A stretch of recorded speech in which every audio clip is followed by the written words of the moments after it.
selamat pagi anak-anak Bu Manurung kelas 4. Bagaimana kabarmu? Jangan lupa tetap awali pembelajaran dengan berdoa dan tetaplah jaga kesehatan.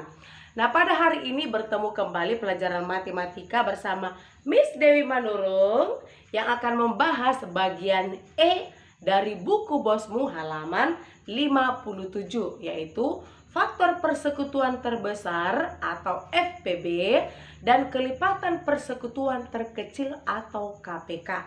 Nah, anak-anak ibu yang baik, sebelum kita belajar lebih lanjut perlu ibu ingatkan, hafal dulu bahwa faktor persekutuan terbesar itu disingkat dengan FPB. Dan faktor persekutuan terkecil atau kelipatan persekutuan terkecil disingkat dengan KPK. Hafal. Nah, mari kita masuk pada nomor 1, yaitu faktor persekutuan terbesar atau FPB. Dengan bagian A, mengenal persekutuan terbesar atau FPB. Anak-anak ibu, di dalam buku kita yaitu buku bos halaman 57, bisa dengan jelas kita lihat bahwa untuk mengetahui faktor terbesar dari angka yang sudah ditentukan, bisa kita lihat dari faktor terbesar dari persekutuannya. Nah, contoh, carilah faktor persekutuan dari 20 dan 12. Nah, cara mudahnya ibu sampaikan. Kita akan mencari kelipatannya dulu. Nanti sampai kita menemukan angka yang sama. Sekarang kita cari dulu kelipatan dari 20. Kelipatan dari 20. 20 ditambah 20, 40. 40 ditambah 20, 60. 60 tambah 20, 80. 80 tambah 20, 100. Dan seterusnya. Nih, tulis baik-baik. Ya. Nah, terus kita cari angka 12. Kita cari dulu kelipatannya. 12 tambah 12, 24. Ditambah 12, 36. 36 tambah 12, 48. 48 tambah 12 sama dengan 60. 60 tambah 12 sama dengan 72 dan seterusnya. Tulis. Nah, untuk KPK-nya, seperti yang ibu katakan tadi, setelah kita cari kelipatannya tadi, maka kita ambil angka yang sama, yaitu angka 60. Maka KPK dari 20 dan 12 adalah 60. Nah, itulah cara mudah yang sudah ibu sampaikan. Semoga kamu bisa mengulang-ulanginya kembali di rumah. Nah, sekarang bagaimana cara mencari FPB-nya? Untuk FPB dari angka 20 dan 12, perhatikan ini. 20 ini habis dibagi dengan angka berapa saja? Yang pertama tentu dibagi 20 itu habis dibagi 1. Karena 20 bagi 1 hasilnya 20. Terus angka berapa lagi? 20 habis dibagi 2, hasilnya 10. Terus 20 bisa nggak dibagi 3? Tak bisa. Nah, sekarang coba kita bagi 20 dibagi 4. Bisa? Bisa, hasilnya 5. Terus bisa nggak dibagi 5? Bisa? Tidak ya. Dibagi 6? Tidak. Terus berapa lagi? 10. Ya. Karena 20 dibagi 10 hasilnya 2. Nah, terakhir pembagiannya tentu dengan dirinya sendiri, yaitu 20 bagi 20, hasilnya 1. Sekarang angka 12. Nah, 12 itu habis dibagi berapa saja? Tentu 12 dibagi 1. Terus bisa dibagi 2, bisa dibagi 3, bisa dibagi 4, 5. Tidak bisa ya? Iya, jangan melamun ya. 12 dibagi 5 itu tidak bisa. Ya, lalu angka berapa lagi? 6. 12 dibagi 6 hasilnya 2. Masih ada lagi enggak? Iya. Tentu ke bilangan itu sendiri, yaitu 12. Nah, sekarang kita cari lagi angka yang sama seperti tadi, tapi yang terbesar, yaitu 4. Nah, Ibu harap kamu sudah paham sampai di situ ya nak. Sekarang kita masuk bagian B, yaitu menentukan faktor persekutuan terbesar atau FPB. Nah, FPB dari dua bilangan atau lebih dapat kita tentukan dengan beberapa cara. Di antaranya menggunakan faktor persekutuan, faktor prima, tabel, dan juga pembagian Euclid.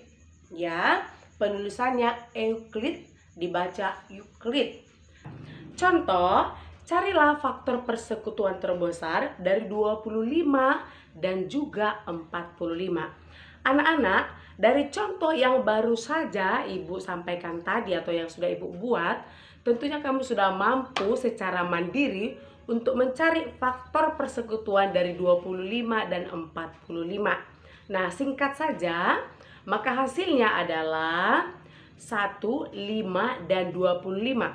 Faktor dari 45 sama dengan 1, 3, 5, 9, 15, dan 45. Tulis. Maka faktor persekutuan dari 25 dan 45 adalah 1 dan 5. Jadi FPB dari 25 dan 45 adalah 5. Nah, yang kedua, menentukan faktor persekutuan terbesar dengan faktorisasi prima. Nah, anak-anak, untuk menentukan FPB dari dua bilangan atau lebih, pertama kita tuliskan dulu masing-masing bilangan tersebut sebagai perkalian dari faktor primanya. Kemudian, kalikan semua faktor prima persekutuan dari bilangan tersebut. Nah, untuk contoh bagian yang kedua ini tidak akan Ibu bahas lagi. Kenapa? Karena dari tugasmu yang sudah kamu kirimkan ke Ibu melalui GC, WA, sudah menunjukkan bahwa kamu sudah paham dengan faktorisasi prima. Semoga ya nak. Nah, atau untuk semakin menguatkan pemahamanmu lagi, masih boleh kok kamu buka buku bosmu. Perhatikan buku halaman 58. Sekarang kita masuk pada bagian yang ketiga, yaitu menentukan FPB dengan menggunakan tabel. Menentukan FPB dengan menggunakan tabel dapat dilakukan dengan mengalihkan bilangan prima yang dapat membagi bilangan secara bersamaan. Contoh, tentukan FPB dari 12 dan 15 dengan menggunakan tabel. Nah, jangan lupa tetap ingat tentang bilangan prima. Supaya tidak lupa, lihat bukumu. Nah, mari kita kerjakan soal yang baru Ibu sampaikan tadi. Ya, kita buat dulu tabel dari 12 dan 15. Nah, ingat anak-anak Ibu, jika si pembagi bisa membagi semua bilangan, maka pembaginya langsung dilingkari. Nah, sama seperti mencari menggunakan pohon faktor. Nah, pembaginya itu dimulai dari angka terkecil dari bilangan prima. Berapa? Nah, nggak usah Ibu ulangi, yaitu 2. Nah, 12 hasilnya 12 dibagi hasilnya 6. 15 tidak bisa. Dibagi 2, ya. Maka tetap kita tulis 15. Nah, berikutnya kita bagi lagi. Karena masih bisa dibagi 2, maka kita tulis 6 dibagi 2, hasilnya 3. 15 tidak bisa dibagi 2, maka tinggal kamu tulis aja 15. Kita lanjut, dibagi 3.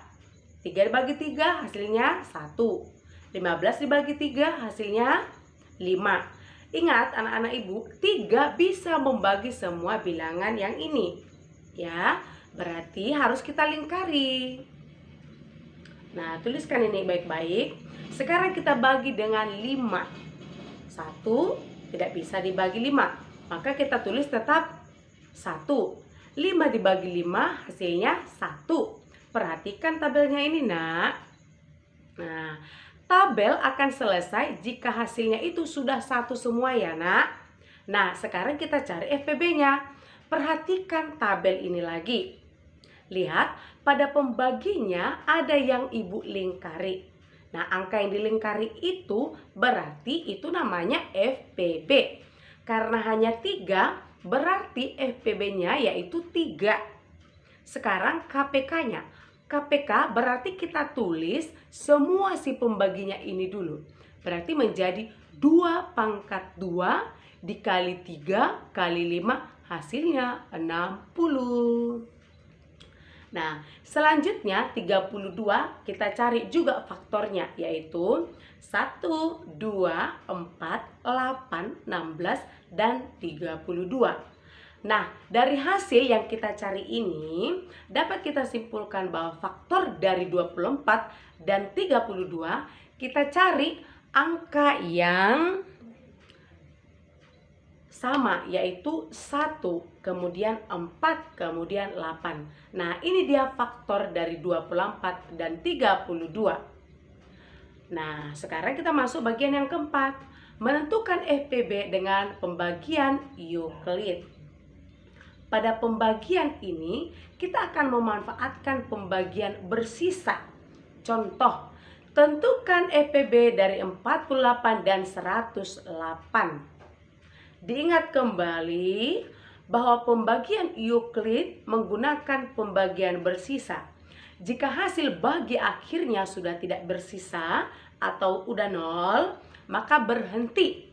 Kita mulai 108 dibagi 48 sama dengan 2. Sisanya kita tulis 12. Jika sisa hasil pembagian tidak 0, maka lanjut ke langkah berikutnya. 48 dengan sisanya adalah 12 sama dengan 4 dengan sisa 0. Jika sisa pembagiannya adalah 0, ingat berhenti. Nilai FPB-nya berarti 12. Jadi FPB dari 48 dan 108 adalah 12. Anak-anak Ibu, sekian dulu pembelajaran. Nah, perlu Ibu sampaikan bahwa tidak cukup hanya sekali kita melihat video, boleh berulang atau perhatikan bukumu. Nah, kalau kamu mengalami kesulitan, silakan telepon Ibu atau WA, atau kalau ada waktu bertemu. Sampai jumpa, tetap jaga kesehatan dan stay at home.